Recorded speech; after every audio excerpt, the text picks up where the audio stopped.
एक दिन मधुमंगल बोलो, अरे लाला सुन, तू जहां जावे सबरे तेरी इतनी पूजा करें, जा गली ते निकल जाए सबरी गोपी तेरे ऊपर न्योछावर रह जाए। ठाकुर जी बोले हम मलूक हैं हमारे। मधुमंगल बोलो मलूक तो मैं कम ना हूं लाला, लेकिन तेरे जैसे लत्ता ना है मुंह पे पहनवे को। ब्रजभाषा समझ रहे हो? बताओ लत्ता कहते के हैं? लत्ता किससे कैसे कहते हैं? कपड़ों से। चार लोगन नहीं पता ही बस। मधुमंगल बोलो लाला मलूक तो मैं हूं खूब हूं, लेकिन तेरे जैसे लत्ता ना है मुंह पे, या मारे मुंह कोई पूछे ना है। काऊ देना तेरो मोर मुकुट पहन के, तेरी कारी कामर पहन के, तेरी पीतांबरी पहन के मैं जाऊंगा, सबरे मोह दंडोत करेंगे, सबरी गोपी मेरे रूप पे न्योछावर रह जाएंगे।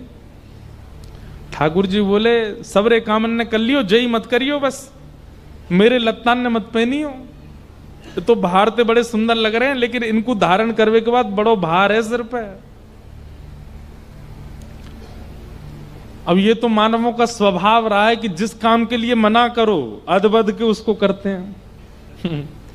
मधुमंगल बोलो जरूर इन लत्तान में ही कछु जादू है, तभी मना कर रहा हूं मुझे, लेकिन मैं मानूंगा ना काउदना अवसर मिले तो। एक दिन ठाकुर जी यमुना स्नान करने के लिए गए, मधुमंगल को संग ले गए, और ठाकुर जी ने अपनी पाग उतारी, मोर पंख उतार दियो, गले के हार उतार दिए, कौंधनी उतार दी, पीतांबरी उतारी, कारी कमरी उतारी। नेक्स्ट सो ठाकुर जी ने केवल एक धोती को एक लांग लगा करके घुटने से ऊपर ऊपर तक को एक भाव पहन लियो और कूद गए ठाकुर जी अपनी चोटी बना करके सिर पे। मधुमंगल आजा, बोले हाँ आ रहा हूं। मधुमंगल भी कपड़ा उतार रहा अपने, ठाकुर जी तैर रहे यहां थे वहां। अब कपड़ा उतार के मधुमंगल कूदो नहीं, ठाकुर जी के लत्ता ने लेके भाग गए और एक पेड़ के पीछे जाके जल्दी जल्दी पीतांबरी पहनी, सिर पे पाग बांधी और मोर पिछ धारण कियो, कानन में कुंडल पहन लिए, कारी कमली लेके ठाकुर जी की वंशी लेकर के वहां फूंक मारन लगो। ठाकुर जी ने जैसे दे, ठाकुर जी बोले ए मधुमंगल जल्दी उतार दे इन लत्तन ने। वो लाला एक बार वृंदावन में घूम के आंदे मुए, मैं तो देखूं इन लत्तन ते कैसो असर होवेगो। ठाकुर जी बोले बहुत पछतावेगो, उतार दे। नहीं मानो, दौड़ गए वृंदावन की ओर। यहां कंस ने एक राक्षस भेजा, उसका नाम था केसी। राक्षस जाते जाते कंस से बोला आपके जो शत्रु कृष्ण हैं उनका हुलिया कैसा है? कंस बोलो पीतांबरी पहनता है, काली कमली ओढ़ता है, सिर पे पाग बांधता है और मोर पिछ लगाता है और वंशी लिए घूमता है। केसी बोले आपका काम हो जाएगा, बस देखो। अब इतने में ही राक्षस केसी आया और ठाकुर जी को आभूषण और वस्त्रों से ही ढूंढ रहा था, तभी उसको मधुमंगल दिख गया। मोर पिछ भी है, वंशी भी बजा रहा है, पीतांबरी भी पहनी है और इसने तो काली। कोई गोपी तो न्योछावर भई ना, कोई ब्रजवासी तो वहां पे बेचारो लट्टू भयो ना, एक राक्षस पड़ गयो पीछे। अब मधुमंगल भागो, लाला बचा, लाला बचा, लाला बचा। दौड़ो दौड़ो यमुना जी पे पहुंचो। ठाकुर जी वहां प्रतीक्षा कर रहे। मधुमंगल चिल्लाते हुए लाला जल्दी बचा, देख तू जावे तो गोपी सब तो पे आनंद है जाए, सब तेरी आरती उतारे, सब तेरी भले, मेरे पीछे तो राक्षस पड़ो लाला। ठाकुर जी कह रहे ना अब मैं ना आऊंगा, तू ही निपट जाते। मधुमंगल चरण में, अरे लाला तू मेरो लाला ना, आज के बाद तेरी सौं खा के कहूं कभी तेरा रूप धारण नहीं करूंगा, तू देख यार। ठाकुर जी ने एक मुष्टिक प्रहार किया। यमुना जी के घाट पे आज भी केसी घाट है, और केसी नाम के राक्षस का वध किया। मधुमंगल ने सबरे वस्त्र उतार करके ठाकुर जी के आगे धर दिए, बोले लाला तू ही संभाल, इन्हें तो हम ना धारण कर सके।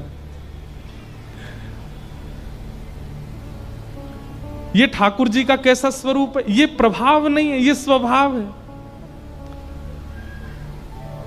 क्योंकि ठाकुर जी प्रेमी श्री कृष्ण हैं, और उनके प्रेम स्वरूप को जहां विशेष रूप से प्रस्तावित किया गया वो श्रीमद् भागवत है। बीच बीच में कहीं कहीं प्रभाव प्रकट होता है, लेकिन श्री वेदव्यास जी महाराज तुरंत उस प्रभाव को गौड़ करके फिर स्वभाव को प्रदान कर देते हैं। 7 कोस लंबे चौड़े गिरिराज पर्वत धारण किए अपनी बाम हस्त की कन्नी उंगली के नख पे। ब्रजवासी आकर के अपनी अपनी छड़ी लगा करके खड़े हैं।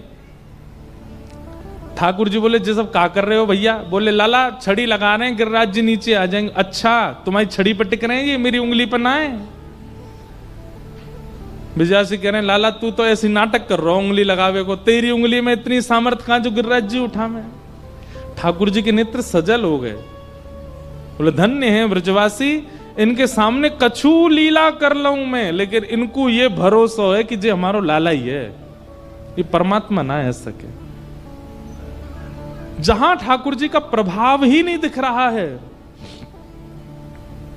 वो प्रेम है। हमें प्रभाव दिखता है इसीलिए हम बिहारी जी के आगे झोली फैला देते हैं। बिहारी जी आए भर दो या मैं ये दे दो, ऐसा कर दो, क्योंकि हमारे अंदर ये विश्वास है कि प्रभावशाली हैं ये।